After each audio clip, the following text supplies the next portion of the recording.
안녕하세요. 저는 30대 중반 기혼 여성입니다.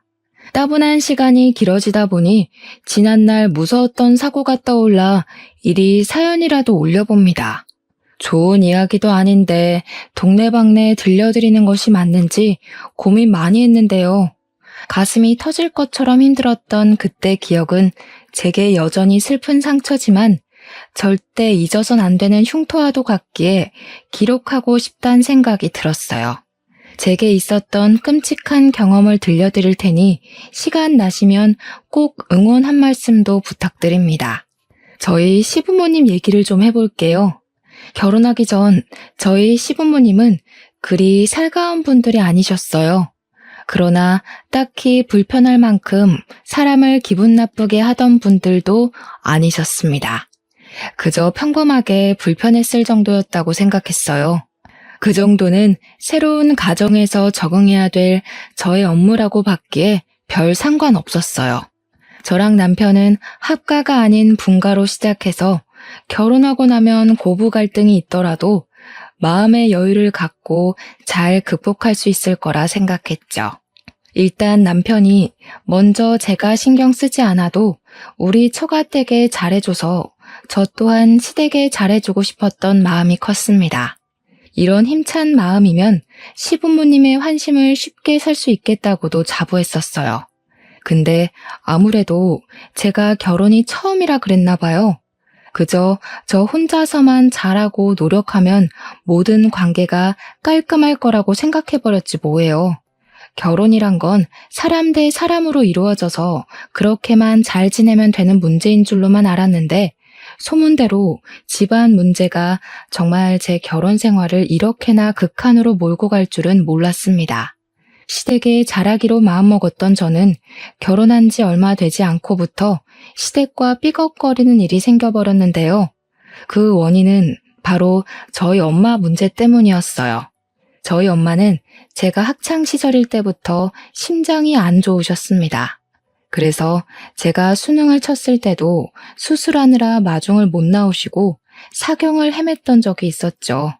그 뒤로 저는 엄마한테서 눈을 떼지 못하는 딸이 되었고 엄마한테서 병원은 때려야 뗄 수 없는 존재가 되어버렸어요. 심장병이란 것이 정말 종잡을 수 없는 병이더라고요. 괜찮은 줄 알았다가도 한순간에 잘못될 수 있다는 걸 저도 한두 살 나이가 먹어가면서 알게 되었습니다. 그러면서 더 엄마를 이해하게 되었고 엄마를 자식 돌보듯 챙기게 되었죠.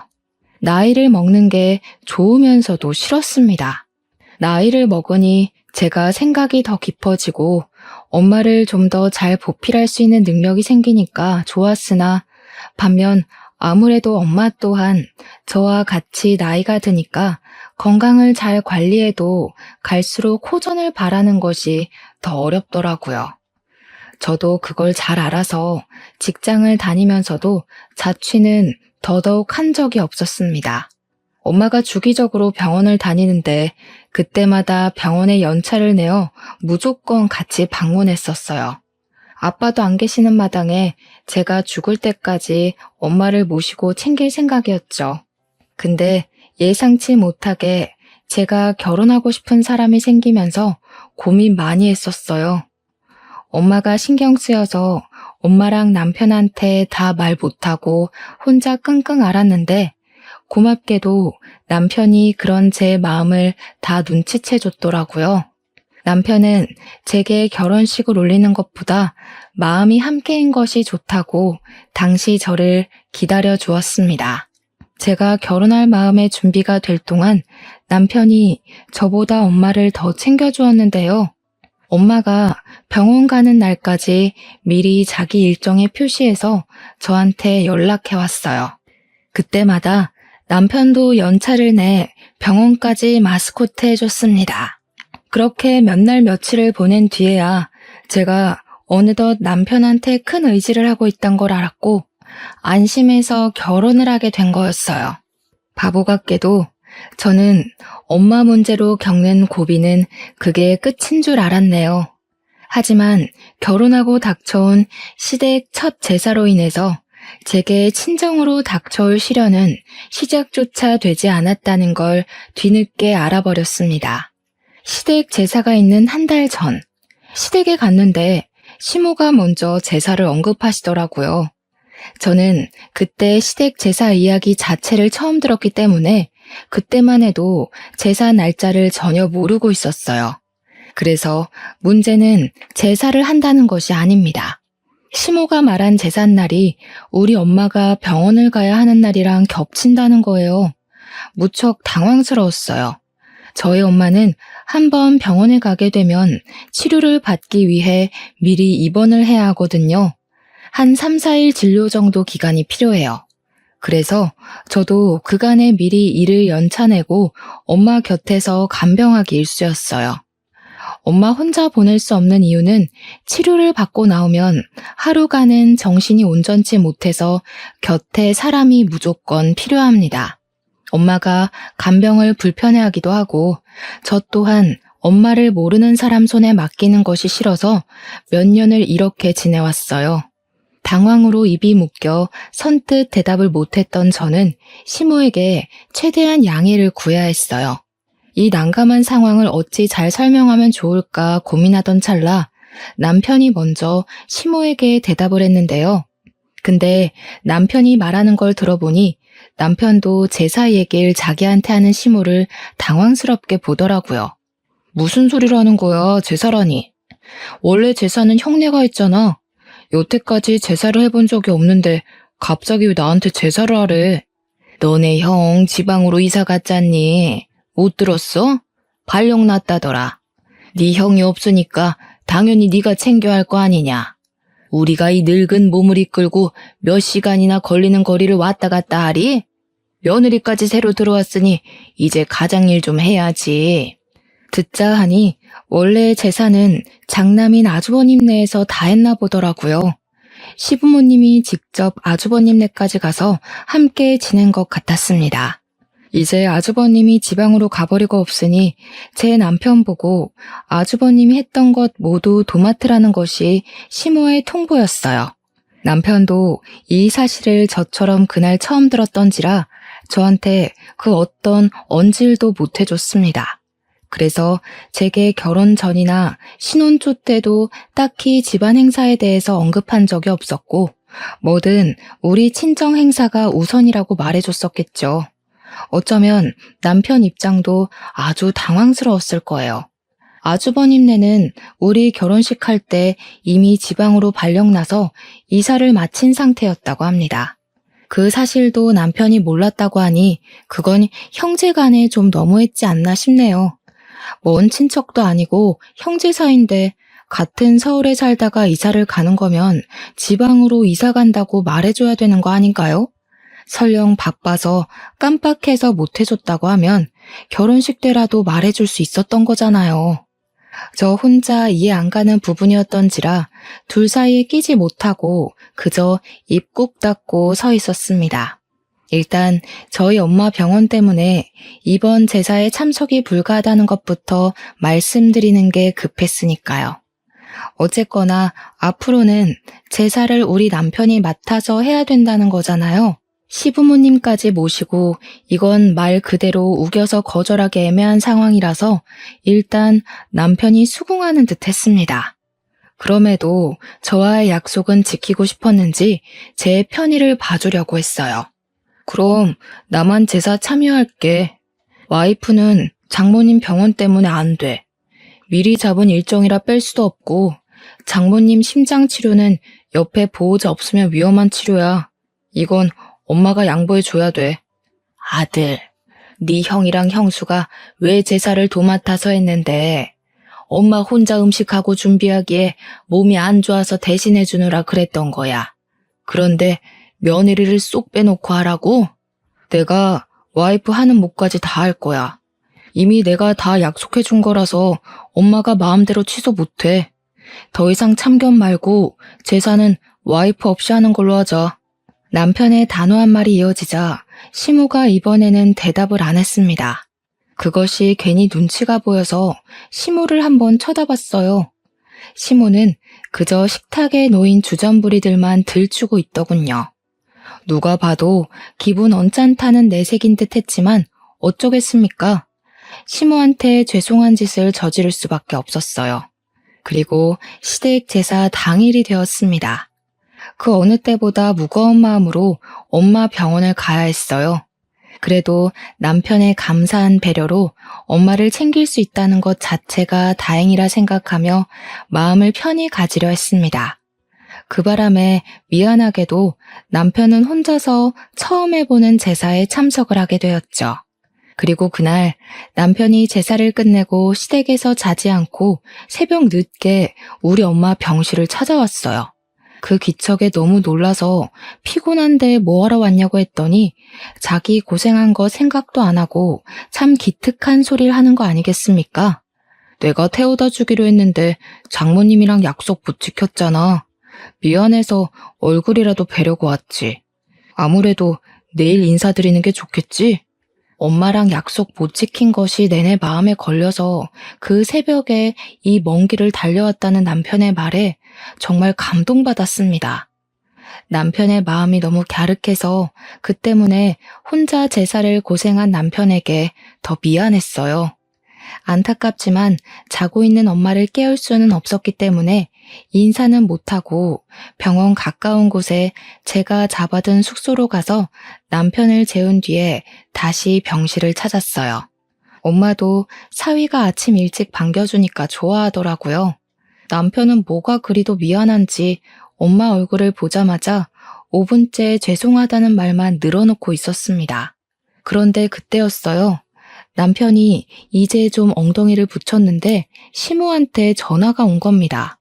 결국 남편은 다시 자리에서 일어났고 잠깐 저희한테 양해를 구해 그 자리에서 통화를 받았어요. 그리곤 저희 모두가 그 자리에서 깜짝 놀랄 소식을 들었죠. 너 지금 어디냐? 네 엄마 아침에 쓰레기 버리러 나가다가 다리 힘 풀려서 계단에 굴렀다. 방금 수술하러 들어갔거든. 급한 일 있는 거 아니면 여기로 좀 올 수 있겠어? 시부 말로는 시모가 제사 때문에 안 하던 고생을 무리하게 해서 탈이 났는지 새벽 내내 다리가 아파서 잠도 제대로 못 잤다고 합니다. 그게 아침 대바람부터 그 사고를 낸 거라고 했고요. 그래서 상황은 급하게 다리 수술하러 응급실에 실려간 상태라고 하네요. 마침 병실이 조용해서 저랑 친정 엄마까지 듣고 있었던 터라 저희까지 놀랐어요. 결국 남편은 다시 시댁으로 가야 했습니다. 남편은 저희 엄마한테 면목없어 하면서 이미 끝냈던 사과를 또 하기 시작했어요. 엄마는 괜찮다면서 시모 걱정을 했고 가만히 서 있는 저를 보고도 같이 가보라고 권유를 했습니다. 엄마 두고 어떻게 가? 그래도 내일까지는 내가 있어줘야지. 엄마 지금 혼자서 화장실 가는 것도 어렵잖아. 정신만 돌아오면 다 된 거지 뭘. 여기 지나다니는 보호사 선생님이나 간호사 선생님 불러서 좀 도와달라고 하면 돼. 옆에 보호자분들한테 도와달라고 하거나. 엄만 이제 알아서 할 수 있으니까 네 시어머니나 가서 챙겨드려. 수술한다는데 아들이랑 며느리가 옆에 있어줘야지. 계속해서 곤란해하고 있는 저를 보면서 엄마는 하루 뒤면 태어날 건데 뭐가 그리 걱정이냐고 전화 꼬박꼬박 해줄 테니까 빨리 가보라고 했습니다. 원래 수술 끝나고 식구들이 같이 있어줘야 기운 빨리 차리는 법이라고 말이죠. 할 수 없이 저도 남편이랑 같이 시모가 있다는 병원으로 달려가야 했어요. 우리가 도착하니 시모는 이미 수술을 다 끝내고 다리에 철심을 박은 채로 병실에 누워 있었습니다. 이왕이면 엄마 말대로 수술 전에 도착하고 싶었는데 그게 좀 아쉬웠어요. 그래도 시모가 누워서 눈덩이에 팔을 올리고 있는 것 보니 수면 마취는 깬 지 얼마 안 된 것 같아 보이더라고요. 저는 걱정되는 마음에 시모에게 냉큼 다가가 시모의 손을 잡았습니다. 어머님 작은 며느리 왔어요. 다리는 좀 괜찮으세요? 소식 듣고 얼마나 놀랐는지 몰라요. 어쩌다가 넘어지셨어요. 저는 정말 걱정이 되어서 진심으로 물었습니다. 그런데 당황스럽게도 시모가 제게서 고개를 돌려버리더군요. 그때 시부가 대신해서 제게 대답해 주시더라고요. 그 대답은 그냥 지난날 시모가 했던 답과 같은 맥락이었어요. 시모가 원래 몸이 불편해서 제사를 아주버님 댁에서 했다는 것, 음식도 형님이 다 한 것이요. 그런데 오랜만에 시모가 형님이 해야 할 몫을 모두 다 했더니 탈이 난 것 같다고 하는 겁니다. 남편이 최선을 다해서 시모를 도와준다고 했지만 아무래도 요리를 못하는 남자이다 보니까 시모 입장에서는 일손이 부족했나 보더라고요. 근데 착각인 건지 왠지 말씀하시는 게 마치 제 탓 때문에 시모가 이렇게 다쳤다는 걸로 들렸어요. 그건 저만 그렇게 느낀 것 아닌 듯 했습니다. 누가 아침부터 쓰레기를 버리러 가래? 새벽 내내 다리 아팠다면서 굳이 그 무거운 쓰레기를 왜 또 들고 나가서 사서 고생해. 지금 아빠 말하는 거 꼭 내 와이프가 제사 안 도와줘서 엄마가 이렇게 됐다는 걸로 들린다? 엄마 다친 건 그냥 사고야. 괜히 말도 안 되는 걸로 트집 잡을 생각하지 마. 남편이 제 편을 들어주어 속이 갑갑하진 않았지만 왠지 모르게 상황은 더 나빠지는 것 같았어요. 시모는 한숨까지 쉬면서 저를 꼴보기 싫어했습니다. 그렇게 정막만 가득한 가운데 얼마 지나지 않아서 나중엔 오랜만에 보는 아주버님 댁까지 지방에서 올라왔어요. 시모 다쳤다니까 지방에서 냉큼 올라온 듯 했습니다. 시모는 내리 창밖만 보고 있던 고개를 돌려서 형님과 아주버님을 마주했는데요. 저랑 남편이 왔을 때는 눈도 안 마주치더니 조금 섭섭하더라고요.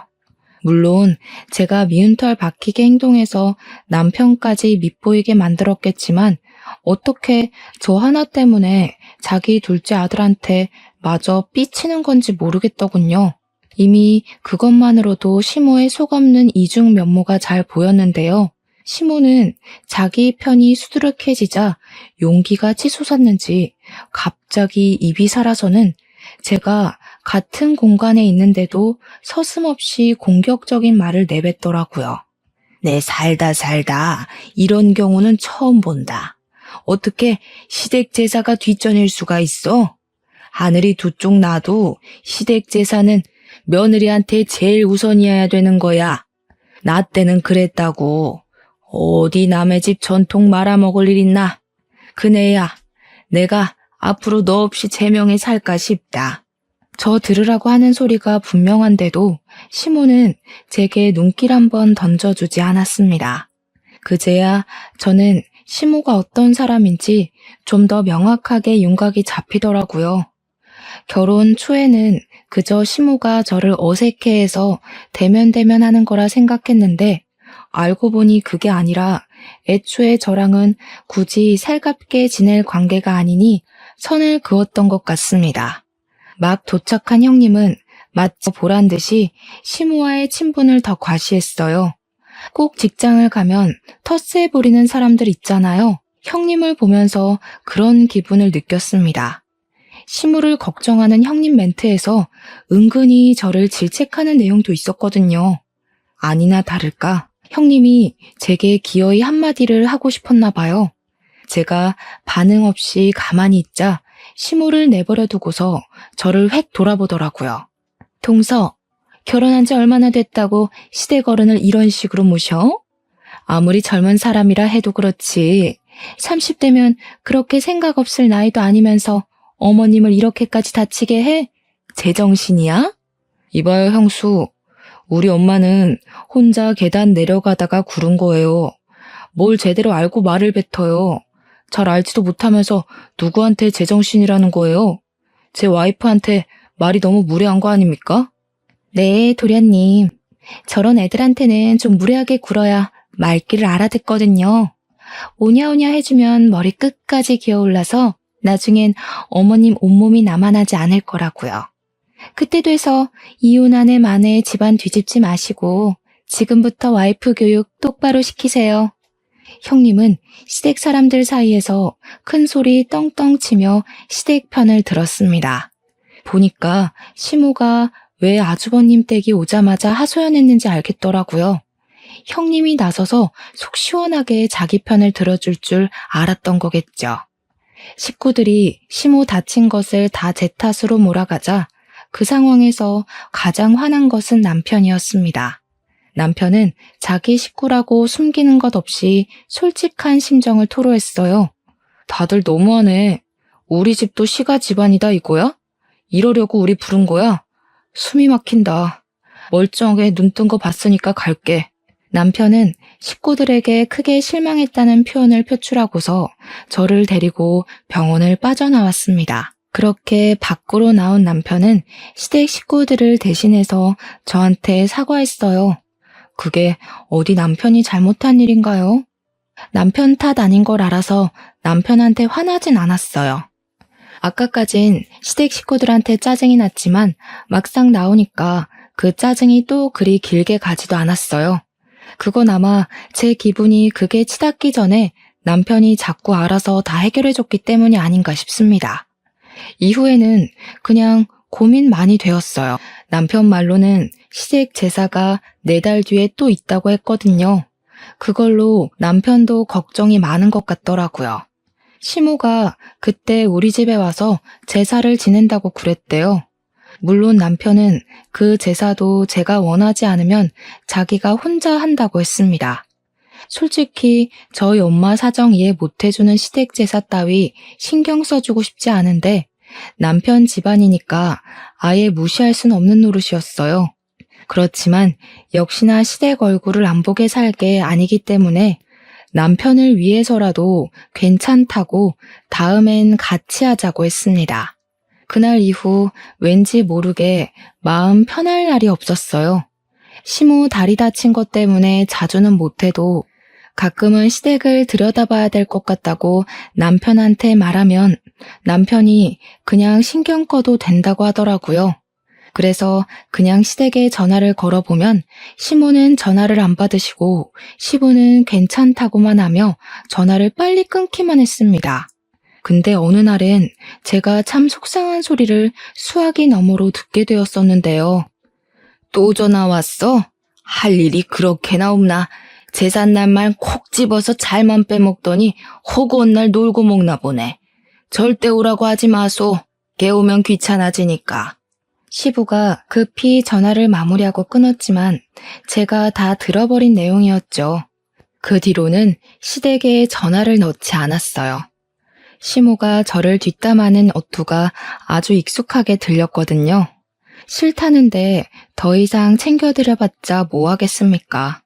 남편이 저희 엄마 잘 챙겨주니까 저도 그러려고 했던 것뿐인데 그때부터 그냥 남편 말대로 시댁에 신경을 끄기로 했어요. 그리곤 마음 무겁게 시간만 보냈고 어느 날 저는 세상에서 가장 힘든 시간을 겪었습니다. 엄마랑 평소처럼 통화를 하던 날이었어요. 엄마 심장 기능에 문제가 생겼는지 전화하는 도중 엄마가 갑자기 쓰러진 겁니다. 그때 제 정신도 바로 나가버렸던 걸로 기억해요. 무슨 정신으로 119에 신고를 했는지 잘 모르겠어요. 어떻게 신고를 하고서 저는 엄마랑 매일 다녔던 병원으로 바로 출근했습니다. 갔더니 엄마는 미리 도착해서 긴급조치 수술에 들어가 있었어요. 그 모습 보자마자 다리에 힘이 풀려서 엄마를 부르며 울부짖었습니다. 간호사 선생님들이 제 얼굴을 익히 알고 계셔서 저를 잘 달래주었기에 2달이 버티고 서 있을 수 있었네요. 그래도 미리 좀 진정하는 덕에 수술 마치고 나온 의사가 하는 말을 제대로 경청할 수 있었습니다. 의사가 하는 말이 엄마가 과거에 심장 수술했던 부분에 문제가 생겨서 심장을 재수술 진행해야 될 것 같다고 하더라고요. 근데 상태가 위급하대요. 날짜를 빨리 잡아야 할 정도로 생명에 치명적이라는 겁니다. 그 소리를 듣는데 겨우 진정한 심장이 다시 뛰기 시작했어요. 엄마가 아직 무사한데도 엄마 손을 놓쳐버릴 것 같이 왜 그렇게 조마조마한지 모르겠더라고요. 저는 의사 선생님이랑 최대한 일정을 조정해서 가장 빠른 날로 수술을 잡았습니다. 제 개인적인 스케줄과 회사 스케줄? 그건 다 조정할 수 있었어요.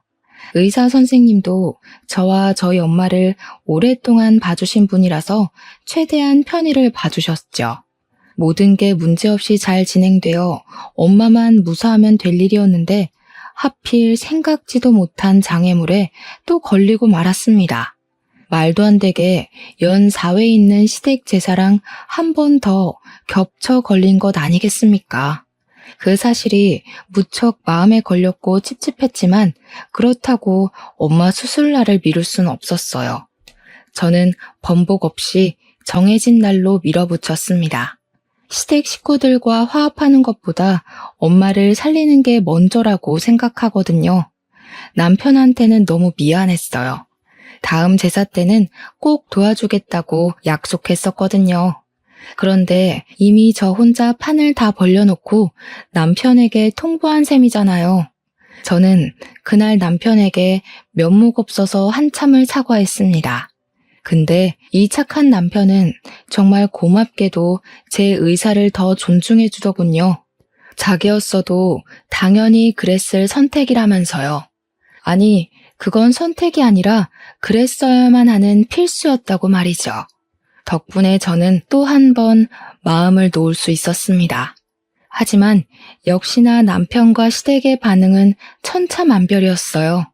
이 이야기가 시모한테 들어갔더니 또 난리가 날 수밖에 없었습니다.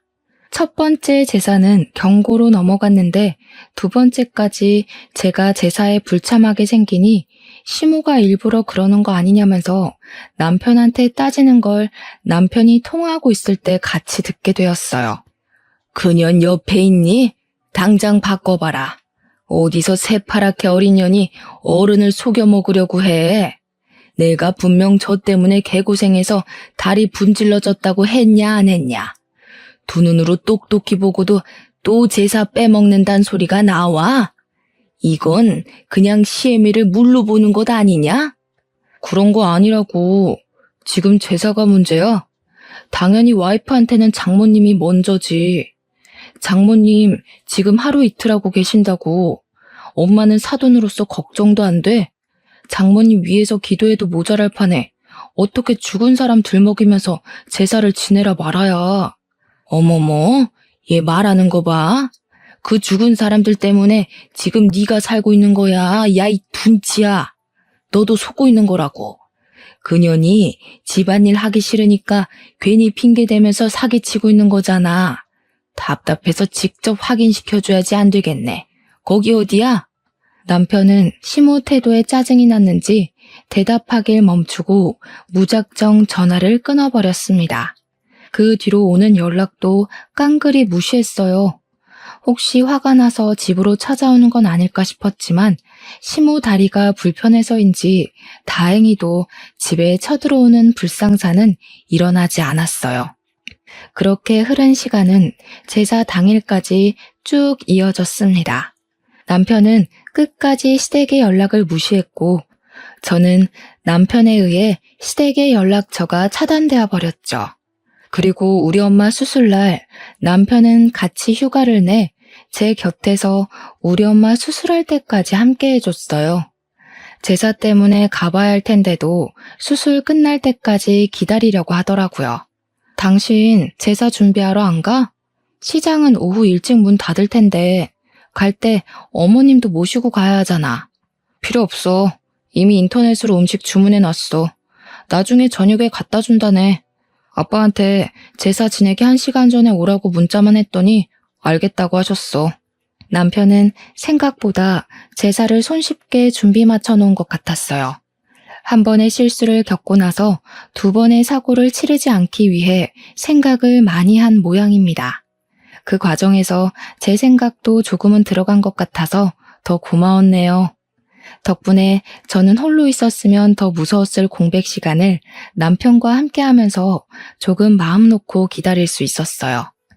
남편은 엄마 수술이 무사히 끝나고 병실로 이동하는 것까지도 동행해 주었습니다. 저희 시댁은 제사를 밤 10시쯤에 한다고 하더라고요. 그래서 남편은 병원에서 8시 30분에 출발을 하기로 하고 마음껏 저희 엄마 곁을 지켜줬어요. 한참 그렇게 같이 있다가 오후 7시가 지날 무렵 남편은 잠깐 근무 전화 받으러 자리 비웠고 저도 화장실을 다녀왔습니다. 의사 선생님 말이 수술 너무 잘 됐다고 예전처럼 예고 없이 쓰러지는 경우는 줄 거라고 하더라고요. 그 소리를 듣는데 얼마나 가슴을 쓸어내렸는지 몰라요. 엄마가 잘 견뎌준 게 가장 고마운 일이었기에 깨어나면 꼭 고생 많았다고 안아줄 생각을 했습니다. 그 잠깐도 못 견디고 엄마가 보고 싶어 얼른 화장실을 나섰어요. 다시 병실 돌아가는데 임직원들이 우리 엄마 병실 앞에 모여 있었습니다. 처음엔 우리 병실이 아닌가 착각했거든요. 근데 맞더라고요. 우리 병실 간호사 선생님이 저를 급히 찾는 거 아니겠습니까? 저 덩달아 놀라서 황급히 간호사 선생님을 따라 들어갔습니다. 눈앞에 보이는 광경은 제 심장이 다 멎을 정도로 처참했어요. 의사 선생님이 저희 엄마를 살리려고 심폐소생을 하고 계시더라고요. 저 그날 엄마 잃는 줄 알고 얼마나 울었는지 모릅니다. 오열하면서 엄마를 수도 없이 불렀어요. 그러자 뒤늦게 나타난 남편 또한 상황을 보고 놀랐는지 급하게 들어온 모습이 역력했습니다. 그런 와중에도 잡아주는 남편의 부축을 받고서 저는 더욱 정신을 못 차렸네요. 다행히도 엄마는 호흡이 돌아왔습니다. 의사 선생님 두 분이 계셨는데 그제야 한숨 돌리시면서 발을 동동 굴리는 제 앞으로 다가오시더라고요. 저는 두 선생님께 정말 감사하다고 넙죽 절을 했습니다. 그런데 의사 선생님이 잔뜩 성이 나서는 저한테 호통을 치시더라고요. 그러면서 하는 소리가 저를 무척 당황스럽게 했어요. 아까 그분은 보호자분 가족이세요? 대체 정신머리가 어떻게 되어 있길래 호흡기 스위치에 손댈 수 있단 말입니까? 지금 환자 죽을 뻔했습니다. 우리 간호사가 그 보호자분 낌새 눈치 못 챘으면 돌이킬 수 없을 뻔했다고요. 의사 선생님이 하시는 말도 안 되는 말에 저 또한 덩달아 놀라서 그게 무슨 소리냐고 물었습니다. 그러니 의사 선생님은 더 설명하기도 진이 빠진다는 듯 간호사에게 뒷일을 맡기곤 병실을 터덜터덜 나가셨어요. 심폐소생술로 기운을 다 뺀 것보다도 말도 안 되는 일 때문에 받은 충격이 더 커서 더 기운 빠진 것 같은 느낌이 들었습니다. 일단 저는 의사 선생님이 해주신 말뜻을 얼른 알고 싶어서 간호사 선생님께 물었어요. 그러자 간호사 선생님이 자세히 설명해 주길 아까 저랑 남편 말고 처음 보는 사람이 찾아왔었대요. 와서는 우리 엄마 상태에 대해 묻더니 진짜 아픈 거 맞냐고 확인했다네요. 혹시 직원 누구한테 돈 찔러주고 아픈 척 누워있는 거 아니냐고 했다는 겁니다. 그래서 간호사가 그 사람을 이상하게 쳐다봤는데 됐다면서 병실로 가버렸다고 해요. 뭔가 수상쩍잖아요. 때문에 간호사가 뒤늦게 가서 확인했더니 글쎄 그 사람이 우리 엄마 호흡기 장치를 끄고 있었다는 거 아니겠습니까? 사실을 알고 얼마나 간이 철렁했는지 모릅니다. 근데 그 소리를 들으니까 문득 바로 떠오르는 사람이 있더라고요. 바로 시모였죠. 시모가 남편한테 내가 일하기 싫어서 우리 엄마 아프다고 거짓말하는 거 아니냐고 했던 말이 떠오르더라고요. 저는 더 생각하고 싶지도 않고 당장 찾아 나서고 싶었어요. 그래서 간호사 선생님한테 우리 엄마를 좀 부탁하고 병원을 뛰쳐나왔습니다. 남편도 바로 제 뒤를 따라왔죠. 불과 좀 전에 있었던 사고였기 때문에 분명 일을 벌인 사람이 멀리 못 갔을 거라 생각했습니다. 아니나 다를까 우리가 건물 나오자마자 병원 밖으로 빠져나가는 익숙한 차가 하나 발견되었어요. 그건 다름 아닌 아주버님 차였죠. 그것 또한 기가 막히더라고요. 아주버님 차를 여기서 보게 될 줄은 몰랐거든요.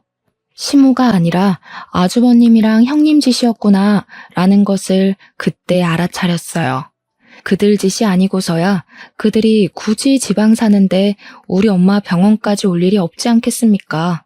저희 엄마 병원이 서울 한복판에 있는 유명한 병원도 아닌걸요. 아마 시모가 뒤에서 형님을 조종했겠죠. 자기 몸이 불편하니까 괘씸한 부탁으로 우리 엄마를 해코지 하려고 했겠죠. 어떻게 사람이 다 죽어가는 상대를 두고 그런 짓을 벌일 수가 있는지 도무지 용서할 수가 없었어요. 저는 남편 차를 타고서 아주버님 차 뒤를 따라 붙었습니다. 그들이 당연히 시댁으로 향할 거라고 생각했어요. 그런데 여기서 1차로 당황했던 게 뭐냐면요. 생전 처음 보는 동네로 들어섰다는 겁니다. 그때부터 남편이랑 아주버님 차를 놓친 게 아닌가 싶어 열심히 눈으로 쫓으면 아주버님 차는 여전히 저희를 앞장서고 있었어요. 결국엔 낯선 아파트 건물까지 들어가서야 차가 멈추게 되었죠. 여기서 끝이 아니었습니다. 2차로 당황했던 건 그 차 안의 주인공들 때문이었어요. 아주버님이랑 형님까진 예상했었는데 시부랑 시모까지 타고 있는 줄은 몰랐거든요. 그러니까 우리 엄마 병원을 다녀간 사람이 무려 4명이라는 겁니다. 우리 엄마를 죽일 뻔한 짓을 한 사람도 그 짓을 알고 있는 사람도 4명이라는 거예요. 그렇게 일을 저질러 놓고는 이 어딘지 모를 동네로 불이 나게 도망을 온 거 아닙니까? 이래놓고 제가 몰랐다면 넷이서 입맞춰 끝까지 발뺌했겠네요. 생각만 해도 너무 어이가 없고 치가 떨려서 당장 쫓아가 따질 생각으로 차에서 내렸습니다. 그들은 저희가 내린 줄도 모르는지 서로 실랑이 벌이느라 바빴어요. 나 정말 아직도 심장 뛰는 것 좀 보세요. 어머님이 분명 동서 어머님 아픈 거 거짓말일 거라고 하셨잖아요. 그런데 진짜 저 살인자 될 뻔했다고요. 이거 걸리면 어떻게 되는지 아세요? 저 잘못되면 어머님이 다 책임지셔야 돼요. 알겠어요? 얘가 왜 남의 탓을 해? 내가 올라가서 진짜 아픈지 아닌지 확인만 해보라고 했지. 누가 기계를 꺼보라고 하든? 그거 하나를 못 알아봐서 그런 무식한 짓을 저지르냐? 무식한 네 머리통을 탓해. 나는 모르는 일이다. 네? 여태까지 제가 얼마나 도와드렸는데 이렇게 나오시면 안 되죠. 저는 어머님의 꼭두각시였을 뿐이에요. 제 자의로 한 건 아무것도 없다고요. 자꾸 모른 척 하시면 어머님이 동서 부려먹으려고 사기친 거 제가 다 까발릴 거예요. 까발려? 그래, 가서 까발려라. 그러는 넌 뭐 다를 줄 아냐? 너도 동서 생겼다고 일하기 싫어서 꾀부린 건 마찬가지 아니야? 지방 갔다고 거짓말해서 이런 데 숨어 살 정도로 일하기 싫다는 년이 누군데? 네가 그러고도 맏며느리야? 어휴, 집안에 맏며느리란 년이 이렇게 꼴통이어서야. 동네가 시끄럽도록 쩌렁쩌렁 소리를 지르는 그들의 대화를 듣고서 저는 제자리에 서서 꼼짝도 할 수 없었습니다. 저라고 며느리로서 시댁에 잘한 것 하나도 없긴 하지만 그렇다고 시댁에서 저를 이런 식으로 매도하려고 수쓰고 있는 줄은 꿈에도 몰랐어요. 소란스러운 와중에 유독 제 눈에 들어오는 것이 또 하나 있었는데요. 이것 또한 아주 우습습니다. 시모는 다리 수술 말이에요. 시모가 계단에서 굴러 수술을 하는 바람에 평소 지팡이가 없으면 잘 걷지도 못하는 처지가 되어버렸다고 했었거든요. 그런데 양다리를 아주 건강하게 꼿꼿하게 세운 채로 형님을 몰아붙이고 있더라고요. 그러니까 시모 다리 사기라는 거네요. 그리고 모르는 동네인 줄로만 알았던 이 아파트. 어딘가 했더니 아주버님 댁이었다는 걸 운 좋게 알아버렸어요. 말했다시피 아주버님은 지방으로 이사 갔던 게 아니라 시댁 일하기 싫어했던 형님이 이제 동서 생겼다는 이유로 시댁 집안일에 손 터는 바람에 지방으로 이사 간 척 숨기고 살았던 거라는 거죠. 이것도 역시 사기라는 거고요. 참 시모랑 형님이랑 어떻게 된 게 마음은 잘 맞았나 봅니다. 그러나 마음 잘 통해서 계획은 좋았지만 실천에서 영 엉망진창인 게 둘은 손발 안 맞는 짝인 게 증명된 셈이네요. 아마 제가 본인들 뜻대로 움직여지지 않아서 많이 당황했을 겁니다. 저한테 아픈 엄마가 있을 거란 변수는 생각 못 했겠죠. 제가 엄마 때문에 자꾸 며느리 노릇을 못해 보이니 그게 자기들처럼 머리 써서 사기치는 줄 알았나 봐요. 그래서 우리 엄마가 거짓말로 심장 질환 있는 척 한 걸까봐 병원까지 확인하러 가게 된 것 같습니다. 너무 하찮은 사람들이 아닙니까? 고작 그딴 의심 때문에 우리 엄마가 죽을 뻔했다는 사실이 너무 어이가 없고 화가 나서 눈물이 다 나는 겁니다. 마찬가지로 식구들의 대화를 같이 듣고 있던 남편도 식구들한테 열받았는지 저보다 남편이 먼저 식구들 앞에 모습을 드러내버렸어요. 남편은 밑도 끝도 없이 달려들어 담배 피고 있는 아주버님을 잡아 주먹을 날렸습니다. 이런 쓰레기 집안을 달고 다닐 바엔 차라리 고아가 낫겠다. 당신들이 사람이야? 그래도 가족이라서 한편으로는 제발 아니길 바랬는데 결국 끝까지 최악을 보여주네. 당신이 뭔 짓을 했는지 알아? 살인 미수를 공모한 거나 마찬가지야. 그제야 다들 저랑 남편을 발견했습니다. 시무랑 형님이 가장 기겁하더라고요. 저와 눈이 마주치자마자 우왕좌왕하던 형님은 일단 아주버님을 패고 있는 남편을 말렸습니다. 그 사이 저는 화가 난 채로 시모 앞에 다가서서 손으로 시모 수술했다는 쪽 바지춤을 잡아 올렸어요. 아주 매끈한 다리가 드러나더라고요. 얼굴 빨개진 시모가 뭐 하는 짓이냐고 뒤로 물러나는 거 있죠. 제사가 얼마나 좋으시면 스스로 제삿날을 앞당기실까.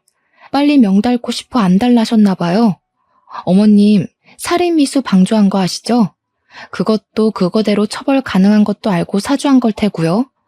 어머님이 남편 전화로 우리 엄마가 아프다고 쇼하는 중이라 소리쳤던 거 증거로 제출하면 돼요. 병원 들락거린 CCTV도 있을 건데. 뭐야? 이젠 하다못해 시애미 협박까지 해? 그래, 이참에 제대로 따져보자. 너야말로 며느리로 들어와서 시댁에 한 게 뭐 있냐? 호구한 날 내 아들 데리고 친정만 들락거리지 않았어? 내 아들이 네 죽놈이야? 아, 그래서 우리 엄마가 빨리 죽고 없길 바랬어요? 남편이 제 옆에서 고생하는 것 같아서? 제발 정상적인 사고를 좀 하세요. 저야말로 시댁에 종살이 하려고 결혼한 거 아니거든요? 내가 당신 집 제사에나 목숨 걸려고 결혼한 줄 알아? 우리 엄마 목숨이 왔다 갔다 하는데 당신 죽은 조상들이나 챙기자고 결혼한 줄 아냐고. 아무래도 저 또한 이 사람들 때문에 엄마가 죽을 뻔했다는 사실이 눈에 아른거려서 정신을 못 차렸던 것 같습니다. 저는 끝내 이성을 놓고 울부짖었네요. 그런 와중에도 시무는 제가 반말 찍찍 내뱉는다면서 제 버르장머리 고쳐놓겠다며 제 머리채 잡고 말았어요. 그 꼴을 남편이 나서서 말려주려고 한순간이었습니다. 갑자기 시부가 먼저 나서서 말려주더라고요. 시부는 시무를 떼어내 밀치면서 제발 이제 그만 좀 하자고 지긋지긋하다며 소리를 질렀어요. 그리곤 그간 죄책감 들었던 건지 시부가 모조리 고백하기 시작했는데요. 미안하다 새아가. 네 시애미 사실 계단 구른 적 없어. 다리 수술은 나이 들고 무릎 연골 달아서 수술한 거야. 네가 제사 빼먹은 거 괘씸하다고 이 사람이 일부러 그렇게 꾸며서 네 죄책감 유발하려고 했었다. 시부는 시모가 그러라고 시키니까 일단은 그렇게 했는데 속이는 내내 제게 마음이 불편했다고 했습니다. 참다 말할 타이밍만 보고 있었는데 사람 목숨까지 위협하는 시무랑 형님을 보면서 그건 좀 아닌 것 같아서 결국 시부가 실토하는 것이랬어요. 시부는 손수 증인이 되어서 제가 당시 현장에서 알 수 없었던 사실까지 다 말해주었습니다. 우리 엄마 병원 주소를 알아낸 건 아주버님이 몰래 우리 남편 차 내비게이션을 뒤져서 주소 빼내갔다는 것도 말해줬고 그걸 사주한 것 역시 시무라는 것도 알려주었죠. 저는 그 자리에서 더는 시무를 모시고 살기 싫어서 이혼하길 택했습니다. 근데 남편에게 미안하다고 이혼하자고 얘기를 하려는 순간 시부가 저를 막았어요. 시부가 먼저 시무한테 이혼 통보를 하는 거 아니겠습니까? 저 당황해서 한 발 물러나고 말았습니다. 이혼이라니? 여보 왜 이래? 당신이랑 내가 무슨 문제가 있다고 이혼을 해? 우리 둘 사이에만 문제 있어야 이혼을 해? 내가 당신이랑 같이 못 살겠어도 이혼은 할 수 있는 거야. 이혼 소송이 왜 있겠어? 난 사람 생명 함부로 생각하는 사람이랑 한 이불 덮고 못 자. 섬뜩해. 시부는 시모를 이혼 합의가 아닌 소송으로 처리해버렸습니다. 그제야 시모가 시부한테 매달리며 사과하고 난리를 부렸어요. 그 와중에 형님은 아주버님한테 어떻게 좀 해보라고 애원했죠. 저는 그런 형님한테 한마디 던져줬어요. 형님, 만날 거면 능력 좋고 개념 똑바로 박힌 남자를 만나지 그랬어요. 어쩌다가 저런 팔푼이를 만났대? 형님이 천박한 짓 저질러도 편을 한번 안 들어주잖아요. 하긴 형님 하는 꼴이 팔푼이밖에 못 만날 것 같네요. 자존심은 있는 건지 아주버님이랑 형님이 저한테 달려들려고 하자 그걸 남편이 나서서 막아줬어요. 아주버님은 남편이 막았지만 남편이 차마 못 막아줬거든요. 그래서 남편이 저를 걱정했는데 여자가 한이 맺히면 5, 6월에도 서리가 내린다고 형님 때문에 너무 화가 나서 제 손이 알아서 주체를 못하더라고요. 다가오는 형님에게 그만 손바닥을 날렸지 뭐예요? 나자빠진 형님을 두고 저는 그대로 돌아섰습니다. 마침 경찰차가 들어오더라고요. 남편이 뒷정리를 해주고 저는 남편 차 안에서 병원에 전화하며 엄마의 상태를 묻기 바빴네요. 시부 덕분에 저는 남편과는 이혼하는 불상사는 면했어요. 남편 같은 좋은 남자와 이혼했다면 평생 후회했을 텐데 그거 하나는 다행이라 생각을 해요. 아무튼 그 뒤로 저랑 남편은 시무랑 형님에게 손해배상 청구하고 살인미수 방조죄로 고소했습니다. 당연히 형님은 살인미수로 고소해버렸고요. 형님은 깜빵 안에서 혹시 이혼이라도 당할까봐 아주버님이 면회 갈 때마다 엄청 닥달하는 것 같았어요. 아주버님은 오히려 그것 때문에 지치는 것 같았고요. 그 둘은 서로 그렇게 지치고 망가질 때까지 서로 핥히기만 하다가 결국 이혼했으면 좋겠네요. 저랑 남편은 이전보다 훨씬 더 돈독해졌습니다. 집도 옮겼어요. 남편이 우리 엄마 걱정된다고 근처 아파트로 이사 가자고 하더라고요. 그래서 종종 엄마 집에 가 밥도 얻어먹곤 한답니다. 참, 저희 엄마는 의사 선생님 말씀대로 수술이 잘 돼서 건강하세요. 큰일 날 뻔한 경험을 했지만 다행인 건지 엄마에겐 그 기억이 없습니다. 저랑 남편이 일부러 말을 안 해주기도 했어요. 그냥 별로 좋은 일이 아니니까 시간을 두고서 말해야 할 때가 되면 밝힐까 합니다. 제가 남편에게도 늘 하는 말이 있는데 이 사연이 해피엔딩이라서 정말 다행이라는 말을 계속하고 있어요. 혹여라도 엄마가 잘못되었다면 그 사람들이 감방 같더라도 제겐 해피엔딩이 아니잖아요. 이렇게 잘 살고 있다고 끝낼 수 있어서 얼마나 안심이 되는지 모릅니다. 앞으로의 제 인생도 늘 해피엔딩이었으면 좋겠네요. 당연히 여러분들의 인생도 마찬가지로요. 바쁜 시간 내주셨죠? 그래서 복 받으실 거예요. 너무 감사드립니다.